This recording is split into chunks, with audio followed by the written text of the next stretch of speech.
There have been a lot of talk about like the security and the bag policy issues. Do you feel like that has been addressed to the degree that you think it is, or is there more? What I can say about that is the amount of time spent behind the scenes and working with the stadium and working with our staff to address the issues that we heard that were very concerning to us, and was phenomenal amounts of time spent. And the fact that the customer service complaints were drastically reduced and the social media chatter was drastically reduced between the match on 9/10 and 9/27, we think is a good sign. Now, still work to be done, and we will continue to work real diligently hand in hand with the stadium to ensure that it is as smooth as possible for people to get in the stadium. And we want people to be safe, just like Zach said from the stadium. 1, 2, 3 for us is safety from folks in CenturyLink Field.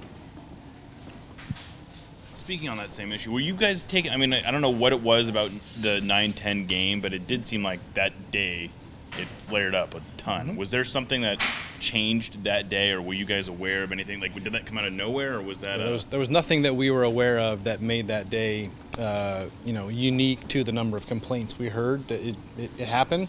And then, thankfully, we had 17 days between home matches, and we spent every one of those days, every hour in that day, working with the stadium, listening to folks who did have a poor experience to ensure they did not have that again.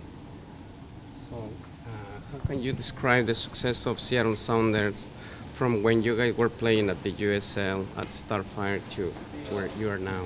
Yeah, I mean, as recently as 2007, there were 3,000 people sitting in CenturyLink Field watching the USL Sounders. So to have that recollection and that perspective to what we have now is phenomenal. All credit to Joe Roth and Adrian for the vision to say we want this franchise to be the best expansion franchise in the history of the league.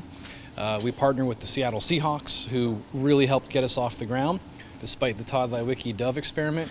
What a fantastic experience to partner with the Seahawks to help launch a franchise. And let's face it, there was a lot of equity built up in this city from the Sounders who were here in the North American Soccer League. And there were a lot of people who, once we announced we were a Major League Soccer team and we were the Sounders, there was a lot of history and equity built up that we were, we kind of captured. And then we started some really fun traditions with the help of our supporters and our fans. We think we have a really compelling set of traditions that fans like and gravitate to.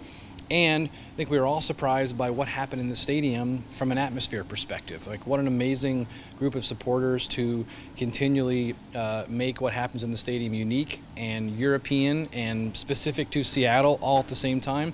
That's a real compelling reason to come out and watch a match. The old logo, the USL logo, has been appearing on official merchandise for the first time in the MLS era this year. How has the organization assessed that to have gone, and do you have plans to do it again in the future?